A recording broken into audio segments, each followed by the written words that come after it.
Hello and welcome to another hobby cheating video. I really need to quit going to sleep listening to Vince's channel. Welcome to Wesardry. For my first ever Warhammer video, I'm painting a Blue Horror. I began this paint job by covering the primer with a base coat of Army Painter's Dragonfire Red, darkened down with a touch of Kraken Blue. Covering a black primer with red will already darken it down a bit, so I didn't darken it by much or stray too far from its intended color. I gave the model 2 coats, except in just a few areas of deep shadow. I started the base color for the Blue Horror's skin with straight Kraken Blue. My application was somewhat haphazard and chaotic. My vision for this creature was to have an uneven and textured appearance to his hide. I didn't glob the paint on, but neither did I stress over a smooth application at this point. Complete coverage was not the focus of this application either, especially in shadowed areas. This step was intended to establish a skin color and to further my quest for a patchy unevenness to its hide. Again, not drowning the model with paint, but applying it with little consideration of enhancing or creating any texture. In the shadowed areas, I was mindful to keep my coverage thinner to allow the base coat to peek through this application of paint. With these areas already darker from allowing the primer to show through the base coat, I had established some very nice shadows. And it began to solidify my highlight areas by using a thicker layer of paint on these areas to hinder any base coat from peeking through. My next step was going to include some washes, so I grabbed my fidget popper. I'm sure you've seen these on other channels, Instagram, TikTok, and other platforms. Uncle Adam at Tabletop Minions, link in the description, is the first I'd seen recommending these, and he was correct. They work excellent for washes, thin paints, stains, and so on. They clean up so easily, and there are a variety of sizes to choose from.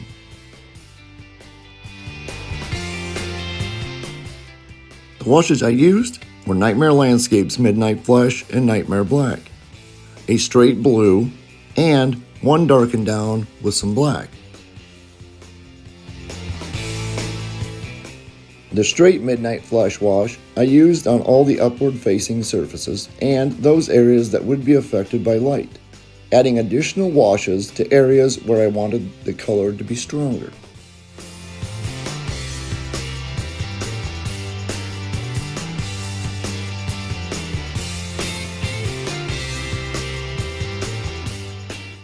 In relation to this, I used the darker mix in the shadows, feathering the two together where the transitions met one another, and being conscious to use the darker mix sparingly as to not obscure the red in the shadows completely.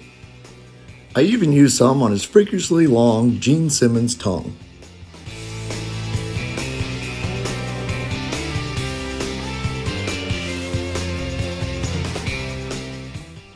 With the shadow colors and the base colors established, it was time to move on to the midtone of my Blue Horror skin. Straight Kraken Blue was the color I chose.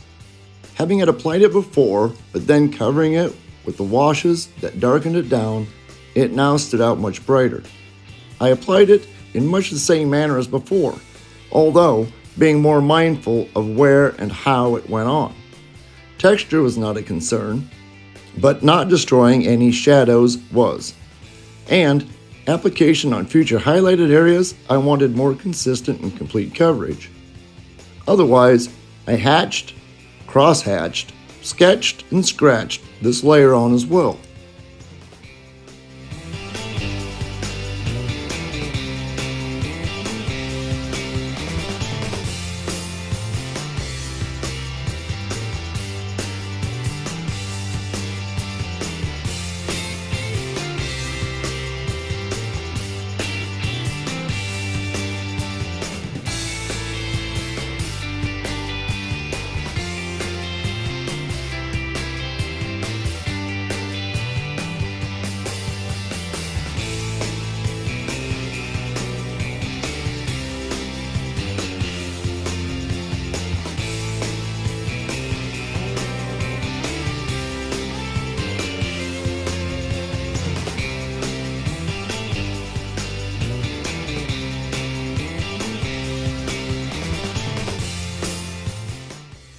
A Kraken Blue and Lawful White mix was my first highlight color and the color of the next skin feature.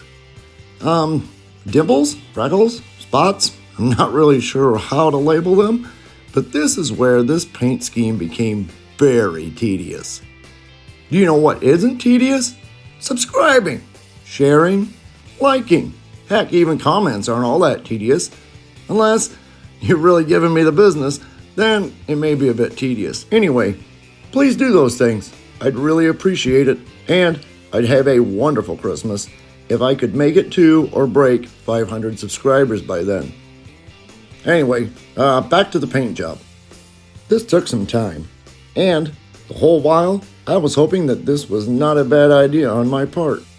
If I was wrong in my decision to apply these dots, and in the next step too, this whole paint scheme would blow up in my face, and I'd have to start over, or at least make a drastic change to my game plan.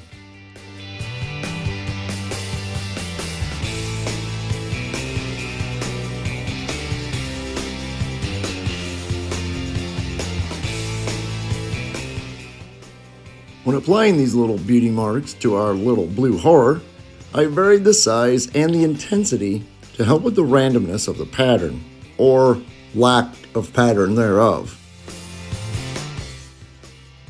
On a side note, if you want your little model to feel like a big model, cover the damn thing with little dots. That'll do it.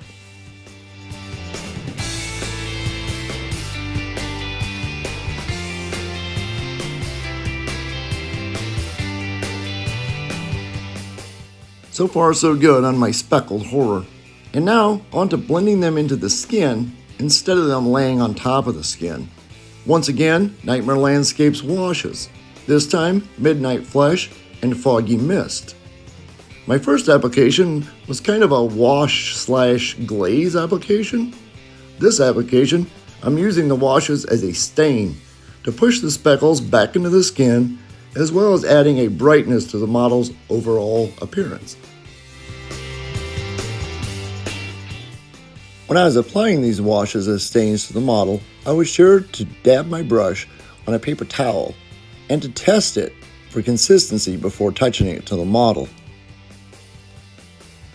It is important to use a small brush to apply a small, controlled amount of stain to your target area, and to do a small area, especially when first determining how long to let the stain set before removing it to achieve the result that you're looking for.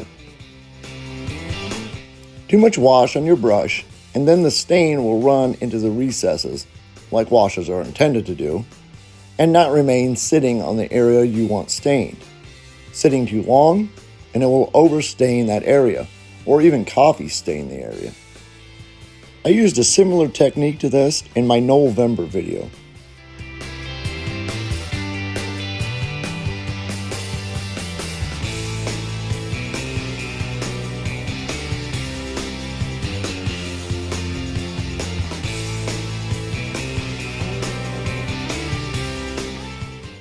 As you can see, after determining the amount of stain and the duration of time to let that sit on the model, you can then apply it to larger areas with less concerns of complications.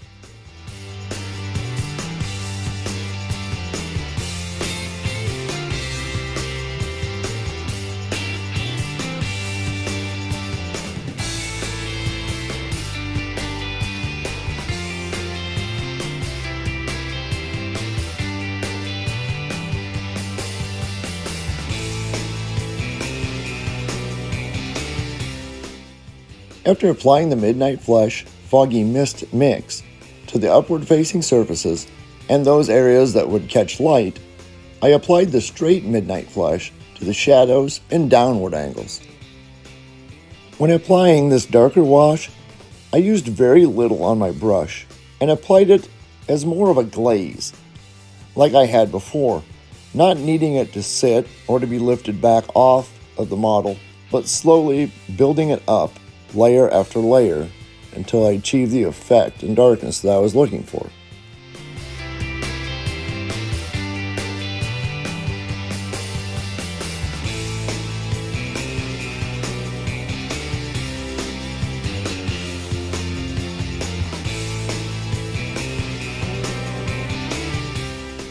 While I was at it, I base coated our little monster's eyes and teeth for future applications of paint using Army Painter's Lawful White, Dragonfire Red for his horrific tongue,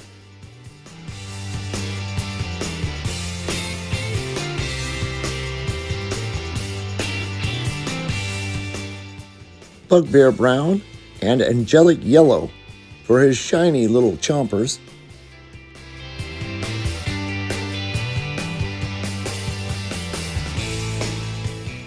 and then it was back to a mix of Lawful White and Kraken Blue for highlights. This time the mix was heavier on the white side than the previous highlight application, which had more of a blue influence to it.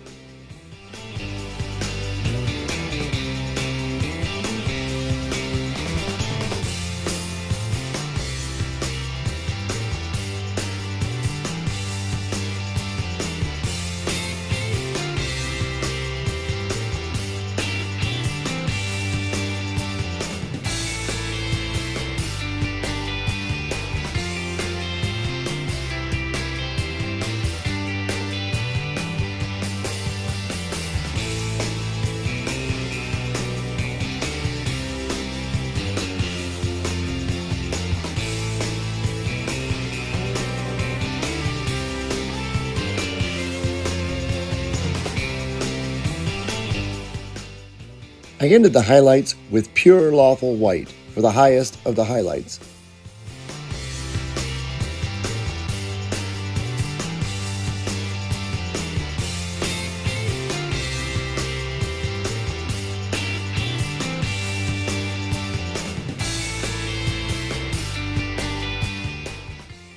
And then, with a little cursed gold from Reaper, it was time to start the metallics for all of his monster jewelry.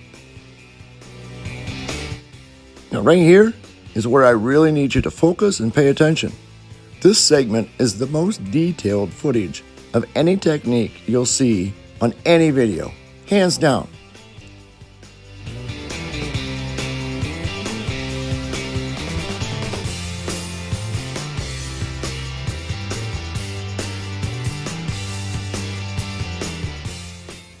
My idea was to use Dragon Bronze from Reaper for my mid-tone gold, but for some reason it dried cloudy. I shook the hell out of it, but to no avail. As you can tell here, it just kind of flopped on me.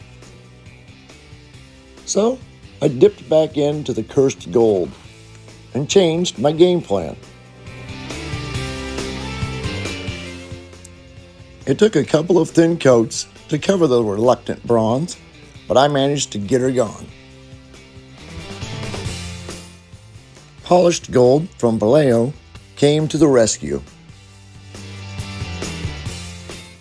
I used Army Painter's Mithril Silver for his little tail bracelet and one of his wrist bracelets, and as a highlight for his little gold bits.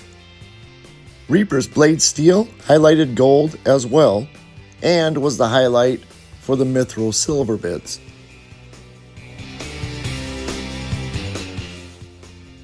I wanted a bit of red in my gold, so I used Vallejo Flesh Wash for this purpose, adding it mainly in the shadow areas.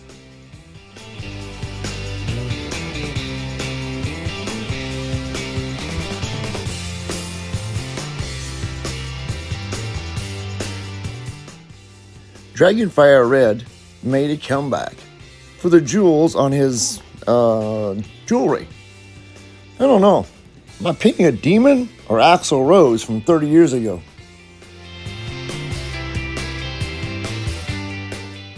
When it came time to build the base, I constructed all of the terrain on one side of the base. It kind of looked to me as if he was rounding a corner, so I built the base to convey this look. I wet blended these colors, Angelic Yellow, Dragonfire Red, and Abyssal Black, to paint the terrain on the base.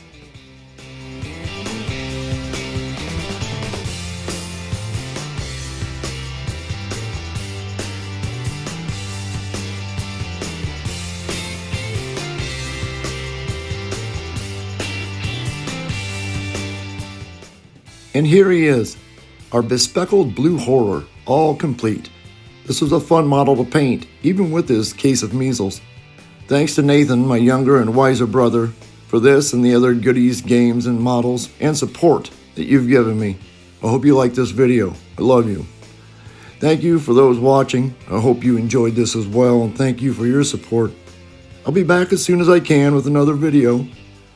Until then, like, share, comment, and subscribe.